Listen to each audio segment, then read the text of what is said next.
कक्षा 9वीं के गणित विषय के अंतर्गत हम बहुपद नामक पाठ का अध्ययन कर रहे हैं और अंतिम सत्रों में, पिछले सत्रों में हमने बहुपदों के जो चैप्टर है उसके अंतर्गत जो प्रश्नावली 2.4 थी उसके बहुत सारे एग्जाम्पल्स आपके सामने सॉल्व कराए, आपने खुद भी अभ्यास किया होगा।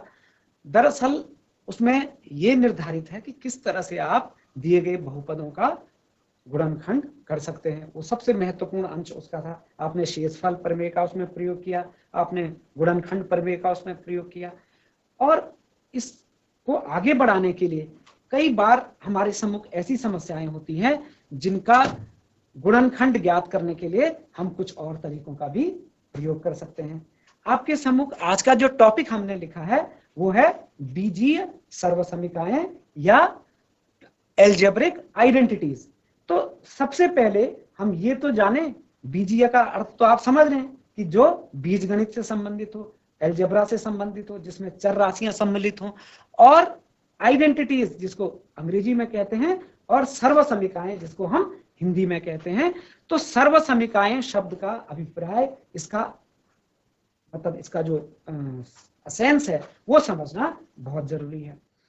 दो शब्द होते हैं, एक आपने कई बार सुना है समीकरण, और एक शब्द आप देख रहे हैं बोर्ड पे जो कि हमने लिखा है सर्वसमीका। अंग्रेजी में इसको हम इक्वेशन और इसको हम आइडेंटिटी कहते हैं। तो इक्वेशन और आइडेंटिटी में क्या बेसिक डिफरेंस है? देखिए, जब मैं आपके सम्मुख एक इक्वेशन लिख रहा हूं, इक्वेशन का आशय उसमें एक एक्सप्रेशन लेफ्ट साइड में, एक एक्सप्रेशन राइट साइड में, दोनों बराबर है, बायां पक्ष दायां पक्ष बराबर है। हाँ, उसमें वेरिएबल हो सकता है। जैसे मान लीजिए मैंने लिखा 2x - 8 = 4। एक मैंने आपके सम्मुख समीकरण लिख दी। तो इस समीकरण के बाएं पक्ष में मैंने एक रैखिक बहुपद लिखा है, हम खूब इसको अच्छी तरह जानते हैं। दाएं पक्ष में मैंने एक कांस्टेंट राशि लिखी है, कांस्टेंट पॉलिनोमियल भी इसको कह सकते हैं। तो जब दो पक्ष बराबर हो गए तो ये समीकरण बन गई। अब एक मैं यहां पर आपके सामने लिख दे रहा हूं। मान लीजिए मैंने लिखा x + y का होल स्क्वायर बराबर x² + 2xy + y²। निस्संदेह यहां पर भी हमारे पास एक व्यंजक बाएं पक्ष में है, एक व्यंजक दाएं पक्ष में, बराबर का चिन्ह है, यानी ये और ये बराबर है। मगर आप इन दोनों में जब मूलभूत अंतर को समझेंगे तो तभी हम सर्वसमीकाओं के भाव को अच्छे से उसका हम अंतर्बोध कर पाएंगे।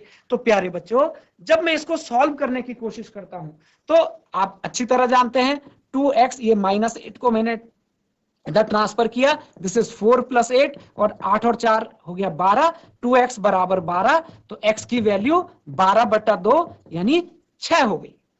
यानी हमने देखा कि जब मैंने इस समीकरण को हल किया तो 6 आया। यानी मैं वापस इस समीकरण को लिख रहा हूं, आप ध्यान दीजिए, 2x - 8 = 4। अब इस विशेष समीकरण को जो मैंने ऐसे ही उदाहरण के रूप में आपके सामने लिख दी थी, जब मैं चर राशि का मान 6 रखता हूं, इसके सपोज बाएं तरफ आप 6 रख लीजिए, क्योंकि दाएं तरफ तो चर x सम्मिलित है ही नहीं, आप 6 रखिए तो क्या प्राप्त होता है? 6 दूना 12 -8 बराबर 4। मतलब बायां पक्ष देखिए, इसका बायां पक्ष क्या आएगा? 6 रखने पर आ गया 2 × 6 - 8, यानी 12 - 8। 12 - 8 का मतलब हुआ 4। तो 4 बराबर 4, दायां पक्ष पहले ही 4 है। यानी हमने देखा कि इस समीकरण में चर राशि का एक विशेष मान था जो इसमें प्रतिस्थापित करने पर इसके बाएं पक्ष को दाएं पक्ष के बराबर कर दे रहा था। हो सकता है कि कोई और दूसरी समीकरण होती, उसमें दाएं पक्ष में भी आपके चर सम्मिलित होते। तो इनमें होता क्या है समीकरण में कि दिए गए समीकरण को जब हम हल करते हैं तो उसमें चर राशियों के जो मान हमको एकाधिक प्राप्त होते हैं वही उसको संतुष्ट करते हैं। इस समीकरण को संतुष्ट करने वाला चर राशि का मान हमको कौन सा प्राप्त हुआ है? x बराबर 4। तो x बराबर 6, माफ कीजिए, x बराबर 6 ने इसके दोनों पक्षों को बराबर कर दिया है, यानी चर राशि का एक ही मान प्राप्त हुआ। जबकि मैंने आपके सम्मुख एक सर्वसमीका लिखी है, x + y का होल स्क्वायर बराबर x² + 2xy + y²। हो सकता है कभी ना कभी आपने इसका प्रयोग भी पिछली कक्षाओं में अवश्य किया हो। तो यहां पर हम देखते हैं कि चर x और y के हम असंख्य जोड़े रख ले, असंख्य जोड़े, एक नहीं असंख्य जोड़े। एक आप x का मान चयनित करो, एक y का चयनित करो, एक जोड़ा बन गया संख्याओं का। एक वास्तविक संख्या कोई भी x सोचिए, एक वास्तविक संख्या कोई भी y सोचिए, और x और y का एक युग्म बन गया। उस युग्म का मान आपने बाईं तरफ रखा और उस युग्म का आप मान दाईं तरफ रखें, तो हर बार में आपका बायां पक्ष बराबर दायां पक्ष प्राप्त होगा। इसको आप खुद ही कुछ भी लेके रख लीजिए, आप 1 2 रख के देख लीजिए, x की जगह 1, y की जगह 2, इसी तरह से x की जगह -1, y की जगह 7, व्हाटएवर यू टेक। अर्थात दायां पक्ष और बायां पक्ष बराबर करने वाले x और y के मानों के कितने युग्म हो सकते हैं? कितने युग्म हो सकते हैं? असंख्य, अपरिमित युग्म इसको संतुष्ट कर सकते हैं, क्योंकि दो चर राशियां थी तो उनके दो मानों की हम कल्पना कर रहे हैं, दो मानों को हम स्वीकार कर रहे हैं। मगर एक बार में आपने x और y के जो मान बाएं पक्ष में रखे वही मान तो आप दाएं पक्ष में रखेंगे ना, ये बात तो स्पष्ट है। तो अब आप समझ गए हैं कि सर्वसमीका दरअसल चर राशियों के असंख्य प्रकार के मानों को, जो कि बाएं पक्ष में दाएं पक्ष में रखने पर उनके स्वरूप में कोई परिवर्तन नहीं होता। अर्थात बाएं पक्ष का जो मान प्राप्त होगा वही दाएं पक्ष का प्राप्त होगा। जबकि समीकरण, अब ये समीकरण पर निर्भर करता है, आपने एक चर राशि में एक घातीय समीकरण ली है तो वो एक मान से संतुष्ट होगी। अब दो द्विघातीय समीकरण है एक चर में, तो वो दो मान उसके प्राप्त होंगे, दो विशेष मानों से वो संतुष्ट होगी, अर्थात दायां पक्ष बायां पक्ष दो विशेष मानों पर होंगे।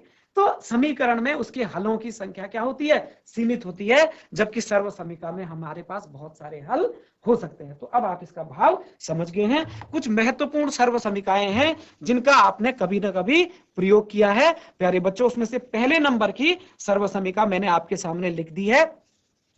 इसी तरह से विचार करें कि और भी सारी हमारे पास सर्वसमीकाएं हैं।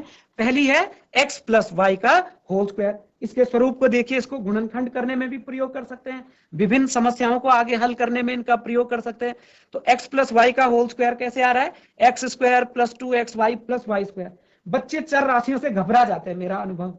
चर राशि जहां आती है, बीजगणित की चीज जहां पर आती है, सामान्य बच्चे बड़ा घबराते। बिल्कुल नहीं घबराना। आप इनको ध्यान करने के लिए ये मान लीजिए पहला प्लस दूसरे का वर्ग बराबर पहले का वर्ग प्लस 2 गुणा गया पहला गुणा दूसरा धन दूसरे का वर्ग। तो आप कभी भी गलत नहीं करेंगे, पहली की जगह कुछ रख लो, दूसरी की जगह कुछ। ठीक, इसी तरह से ये एक नंबर की सर्वसमीका। अब मैं दूसरे नंबर की सर्वसमीका आपके सामने रख रहा हूं, x माइनस वाई का whole square. x minus y का होल स्क्वायर इसी की तर्ज पे क्या आता है? X square minus 2xy plus y square. देखिए, अब इन दोनों को याद करने का क्या तरीका है? वैसे तो आपको मैं कई चीजें इसके बारे में बताऊंगा, पर जब मैं इसका यहां पर प्लस है तो यहां पर प्लस आया, और जब यहां माइनस तो यहां माइनस, ऐसे ध्यान रखने का तरीका है ये। तो ये क्या हो गया? पहला माइनस दूसरे का होल स्क्वायर, पूर्ण वर्ग। पूर्ण वर्ग का मतलब ये पूरी राशि का वर्ग है, पूरे गुणनखंड का वर्ग है, पूरे फैक्टर का वर्ग है। तो x माइनस वाई का होल स्क्वायर का मतलब पहले का वर्ग माइनस 2 गुणा गया पहला गुणा दूसरा धन दूसरे का वर्ग। बड़ा आसान सा है। इसी तरह से हम तीसरी आइडेंटिटी पे आते हैं। तीसरी आइडेंटिटी हमारे सामने है x square minus y square. X square minus y square, इसकी सहायता से हम अभी देखेंगे, एक एग्जांपल में अभी तुरंत आपके सामने रखूंगा। X square minus y square के जब हम गुणनखंड करते हैं तो ये हो जाता है x minus y into x plus y. अर्थात आपको कोई राशि इस रूप में दी हो, इस रूप में आवश्यकता है तो इस सूत्र की मदद से इधर लिख सकते हैं। कोई राशि इस रूप में दी हो, आपको इस रूप में लिखने के लिए आवश्यकता पड़ रही है तो हम उसको इस रूप में लिख सकते हैं। जैसे मैंने कहा कि अगर मुझे गुणनखंड करने हैं 9x स्क्वायर माइनस 25 के, उदाहरण है ये, एग्जाम्पल है, E dot G dot means example, उदाहरण ले लिया। अब इसके आपको गुणनखंड करने हैं और आपके सामने एक ऊपर सर्वसमीका मैंने लिखी है। कैसे? देखो कितनी खूबसूरती से हम इसका प्रयोग कर सकते हैं। 9x स्क्वायर को हम लिख सकते हैं 3x का होल स्क्वायर, माइनस 25 को मैं लिख सकता हूं 5 का स्क्वायर। तो ऊपर वाली सर्वसमीका का स्वरूप आ गया ना। देखिए, पहले का वर्ग ऋण दूसरे का वर्ग, तो पहले का वर्ग ऋण दूसरे का वर्ग का मतलब पहला ऋण दूसरा गुणा पहला धन दूसरा। तो इस तरह से, तो इसके गुणनखंड बड़े आसानी से कैसे लिख सकते हैं? पहला माने 3x, दूसरा माने, यानी कि जो सर्वसमीका थी x के स्थान पे तो 3x आ गया और y के स्थान पर 5 आ गया, तो ये क्या हो जाएगा 3x minus 5 into 3x plus 5। तो बड़े आसानी से देखा हमने कि इस जो एग्जाम्पल था मेरे पास गुणनखंड जिसके ज्ञात करने थे, बड़ी आसानी से उसके गुणनखंड हमने प्राप्त कर लिए। और भी कई जगह हम इसका अनुप्रयोग करेंगे, अभी धीरे धीरे देखते हैं। अब हम अगली सर्वसमीका की ओर चलें। चौथे नंबर की जो सर्वसमीका हमारे पास है वो कुछ इस तरह से है प्यारे बच्चों, x plus a into x plus b, x plus a into x plus b. तो जब हम इसका मान ज्ञात करते हैं तो ये हमको प्राप्त होता है x square plus a plus b into x plus a into b. अब इनमें से चाहे पहला वाला खंड है, चाहे दूसरा वाला खंड है, चाहे तीसरा वाला खंड है, जो बीज गणित में गुणन की अवधारणा है उससे हम पहले पक्ष से दूसरा पक्ष भी प्राप्त कर सकते हैं। देखिए, अब मैं पहले की बात करूं, उदाहरण के लिए इसका आपको सामने दिखाऊं कि कैसे x प्लस वाई का होल स्क्वायर इसके बराबर आया। x प्लस वाई का होल स्क्वायर का मतलब है इस पूरी राशि का वर्ग, अर्थात x प्लस वाई स्वयं x प्लस वाई से गुणा हो रहा है, x प्लस वाई गुणा x प्लस वाई। और बीज गणित में गुणन की अवधारणा क्या है कि इस कोष्टक में लिखे गए व्यंजक को आपको इस कोष्टक से जब गुणा करना है तो हम क्या करेंगे, पहले वाली राशि की गुणा बाकी दो से करेंगे, दूसरे वाली राशि की गुणा फिर बाकी दो से करेंगे। तो देखिए x की गुणा इनसे करिए, x गुणा गया x यानी x स्क्वायर, फिर x की गुणा y से कीजिए। चलो मैं एक स्टेप बढ़ा के आपको लिख दूं, अगर दिक्कत आपको समझने में हो रही है तो इस x की गुणा मुझे इस x प्लस वाई से करनी है प्यारे बच्चों, प्लस फिर इस y की गुणा मुझे इस x प्लस वाई से करनी है। देखिए गुणा कीजिए, क्या आता है x इंटू एक्स माने एक्स स्क्वायर, प्लस x गुणा गया y माने एक्स वाई, बीच में गुणा का चिन्ह छुपा है, प्लस y गुणा गया x वाई एक्स, और प्लस y गुणा गया y y का स्क्वायर, y की घात 1 y की घात 1 गुणा होगा तो y स्क्वायर। अगर इसको हल करूं, देखिए एक्स वाई का मान वही है जो वाई एक्स का है, एक्स वाई बराबर वाई एक्स, तो दोनों सजाती हैं ये और ये जुड़ जाएंगे, x square plus 2x into y plus y square. देखिए यही तो हमारा दायां पक्ष था ना, तो उसी तरह से मैं इसका भी सत्यापन कर सकता हूं, x minus y into x minus y की जब गुणा करूंगा तो यही आएगा। इसमें थोड़ा सा आपको ध्यान रखना है कि आप इधर से गुणा जब करेंगे, x माइनस वाई की गुणा जब x प्लस वाई से करेंगे तो x square minus y square हमारे पास प्राप्त होगा। ध्यान दीजिए, अब इसको समझने के बाद मैं आपकी बात कर रहा था ये इस वाले नंबर पे, जो चौथे नंबर पे मैंने आइडेंटिटी लिखी है उसको कैसे आप सत्यापन करेंगे, क्योंकि इन तीनों का तो बड़ा सरल है, इन दोनों को उसी तरह से गुणा करना है। देखिए चौथे नंबर पे क्या है, x plus a into x plus B. अब इसका मतलब आपने पहले x की गुणा इससे करनी है, मैंने बायां पक्ष ले रखा है इसका, लेफ्ट हैंड साइड बायां पक्ष, तो x की गुणा आप x प्लस बी से कर लिए, फिर प्लस a की गुणा पूरे कोष्टक x प्लस बी से कर लीजिए। तो अब गुणा करने के बाद हमारे पास देखिए क्या निकल के आता है, x की गुणा जब x से करेंगे तो ये आएगा x स्क्वायर, प्लस x की गुणा b से करेंगे तो आएगा b of b into x, plus a की गुणा x से करेंगे तो आएगा ax, प्लस a की गुणा b से करेंगे तो आएगा ab। तो देखिए प्यारे बच्चों ये हो गया x स्क्वायर, प्लस इन दोनों में मैं x को सार्व लिख सकता हूं, तो यहां से क्या बचा a, यहां से क्या बचा b, a plus b into x, और प्लस यहां क्या बच गया हमारे पास ए बी। तो देखिए क्या ये दायां पक्ष नहीं था आपका, यही तो दायां पक्ष था, x square plus with in bracket a plus b, यानी ये पूरा का पूरा एक संख्या है जो एक्स से गुणा हो रही है, तो a plus b into x plus a b. तो बाएं पक्ष से दाएं पक्ष का हमने यहां पर आपको सत्यापन करके दिखाया। तो आप जब इस आइडेंटिटी को याद कर लेते हैं, सर्वसमीका को याद कर लेते हैं, तो फिर हमको इतने चरणों से हम बच जाते हैं। हम तुरंत कोई एक्सप्रेशन इस रूप में दिया है और उसको इस रूप में लिखना आवश्यक है तो हम तत्काल लिख सकते हैं। जैसे मैंने कहा आप हल कीजिए x plus 3 into x plus 4, तो इसको कैसे हल करेंगे प्यारे बच्चों, इसका अगर हम प्रयोग करना चाहें तो ये a की जगह 3 b की जगह 4 है, तो x ये हो जाएगा एक्स स्क्वायर, 4 और 3 फिर हो गया प्लस 7x, और फिर 4 गुणा गया 3 हो गया 12। यानी मैं इतने स्टेप्स में पढ़ने से बच गया, मैंने इसका उत्तर तत्काल दे दिया। यह कब संभव हुआ, जब मुझे इस सर्वसमीका का मान मालूम था, इसका मान ज्ञात था। तो इन 4 सर्वसमीकाओं जो कि बहुत ही बेसिक आइडेंटिटीज हैं, आधारभूत संक्रियाएं हैं, सर्वसमीकाएं हैं, माफ कीजिए, इनका आपने प्रयोग किया है। और कुछ और आगे की सर्वसमीकाओं पर हम विचार करें। जो 5th आइडेंटिटी आपके पास है, हो सकता है आपने इसका भी कभी ना कभी प्रयोग किया हो। तो 5th आइडेंटिटी आपके पास किस तरह से है, वो आती है x plus y plus z. अगर 3 चर राशियां हों और उनका हम वर्ग करें तो ये किसके बराबर हो जाता है, this is equal to x square plus y square plus z square plus 2xy plus 2yz plus 2zx। यानी देखिए x प्लस, अभी तक x प्लस वाई का होल स्क्वायर देखा हमने, वो किसके बराबर हो रहा था, x square plus y square plus 2xy। वहां 2 ही चीजें थी, यहाँ 3 चीजें हैं। तो उसी से देखो, अगर हम उसी के क्रम में आगे बढ़े तो किस तरह से हो रहा है, पहले का स्क्वायर देखो प्लस दूसरे का स्क्वायर प्लस तीसरे का स्क्वायर प्लस 2 गुणा गया पहला दूसरा प्लस 2 गुणा गया दूसरा तीसरा प्लस 2 गुणा गया पहला तीसरा, इस तरह से। अब इसको सत्यापन करने का भी तरीका है आपके पास। आप क्या कर सकते हैं, x प्लस, देखिए x plus y plus z, इसका स्क्वायर बराबर इतना दर्शाना था, तो सीधा सीधा इसका मतलब हुआ x plus y plus z गुणा गया x plus y plus z. इसको आप 2 बार गुणा कर लेंगे तो यही राशि आपको प्राप्त हो जाएगी। x की गुणा आप इस x की गुणा इन तीनों से करेंगे, यानी x plus y plus z के योग से करेंगे, फिर इस y की गुणा इन तीनों से करेंगे, x plus y plus z से करेंगे, फिर इस z की गुणा आप x plus y plus z से करेंगे। और आप इन कोष्टकों को गुणा करके खोल लेंगे,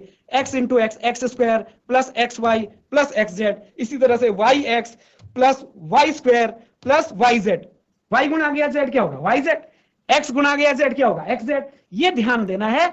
लेकिन इसी तरह से देखिए, जेड से जेड गुणा गया एक्स, जेड एक्स, जेड गुणा गया वाई, जेड वाई, जेड गुणा गया जेड, एक्स गुणा गया एक्स, एक्स स्क्वायर, जेड गुणा गया जेड, जेड स्क्वायर। समान राशि जब समान चर से गुणा हो रही है तो उसका वर्ग स्वाभाविक रूप से बन जाएगा। तो देखो x square plus y square plus z square, ये देखिए आपके पास आगे। इसी तरह से उनको आप जब सजातियों को जोड़ेंगे तो 2xy भी आएगा, 2yz भी आएगा, 2zx भी आएगा।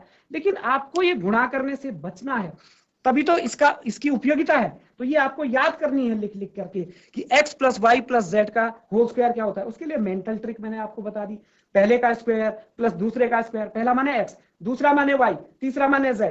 पहले का स्क्वायर प्लस दूसरे का स्क्वायर प्लस तीसरे का स्क्वायर प्लस 2 गुणा गया पहला दूसरा प्लस 2 गुणा गया दूसरा तीसरा प्लस 2 गुणा गया तीसरा पहला। तो बड़े आसानी से हमारे पास 5वें नंबर की आइडेंटिटी भी हमको याद हो जाती है और इसका सत्यापन भी हम कर सकते हैं। आप पाएंगे कि एक्स वाई जेड क्योंकि 3 मान है, एक्स का कोई एक मान ले लो, वाई का एक मान ले लो, जेड का एक मान, तो वो 3 मानों की तिकड़ी, त्रिक बोलते हैं उसको, वो त्रिक आप यहां रखो और वही त्रिक एक्स वाई जेड की जगह दाएं पक्ष में रखो। हर बार बाएं पक्ष का मान दाएं पक्ष के मान के बराबर होगा। इसकी मदद से हम कई चीजों में इसका एप्लीकेशन आगे करेंगे। ये आपकी 5th नंबर की आइडेंटिटी है। अब हम 6 नंबर की आइडेंटिटी की बात करते हैं। 6 नंबर की आइडेंटिटी क्या होगी, 6 नंबर की आइडेंटिटी है x प्लस वाई का क्यूब। ये 3 पावर है, पावर थोड़ा छोटा लिखते हैं, आप ध्यान दीजिए। x प्लस वाई का क्यूब बराबर x का क्यूब प्लस y का cube plus 3xy into x plus y. या तो इसको आप प्रसार करके लिख लीजिए, तो इसकी मदद से आप ज्ञात कर सकते हैं, या मैं इसको और ढंग से आपके सामने लिखूं तो ये हो गया x cube plus 3x square y plus 3xy square plus ये क्या हो जाएगा y क्यूब।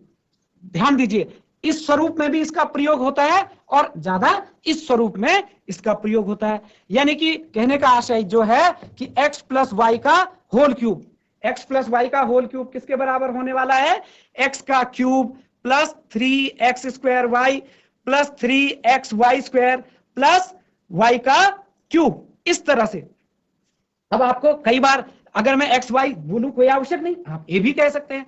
तो a प्लस बी का होल क्यूब बराबर a का cube plus 3 into a square b plus 3 into a b square plus b का cube. हम इस तरह से भी इसको ज्ञात कर सकते हैं। तो याद करने का फिर क्या तरीका है, क्या ट्रिक है इसकी, वो कंपैरिजन मेथड में आपको बताऊंगा। अब 6 नंबर की सर्व समीका भी मैं जस्ट इसके नीचे लिख दे रहा हूं प्यारे बच्चों। 6 नंबर की सर्व समीका है x माइनस वाई का क्यूब। x माइनस वाई का क्यूब क्या आने वाला है, देखिए ये आएगा x cube minus 3x square y plus 3x y square minus y का क्यूब, माइनस वाई का क्यूब। तो ये आप देखो, इस राशि से ये राशि प्राप्त करने की बहुत सारी विधि, आप इसको 3 बार गुणा कर लीजिए। क्यूब का मतलब क्या है कि ये कोष्ठक स्वयं से 3 बार गुणा हो रहा है। x माइनस वाई गुणा x माइनस वाई गुणा x माइनस वाई, उनको हल करेंगे, प्रसार कर लेंगे तो स्वयं आपको प्रसार करने के बाद यही राशि मिलेगी। अब गुणा एक बार में आप 2 का करेंगे, अर्थात जैसे आपने x प्लस वाई की अगर मैं बात करूं, x प्लस वाई गुणा x प्लस वाई गुणा x प्लस वाई, यही तो हमारा x प्लस वाई का क्यूब है। अब आप देखिए इन 2 की पहले गुणा कर लीजिए, जैसा आपको तरीका सिखाया उससे इसकी गुणा कर लीजिए तो ये आ जाएगा। मगर ये केवल सत्यापन जानने के लिए आपने ये सर्व समीकाएं प्यारे बच्चों याद करनी है। तो हमारे पास सर्व समीका का स्वरूप आपने देखा, मैंने 5 और 6 को एक साथ लिख दिया है।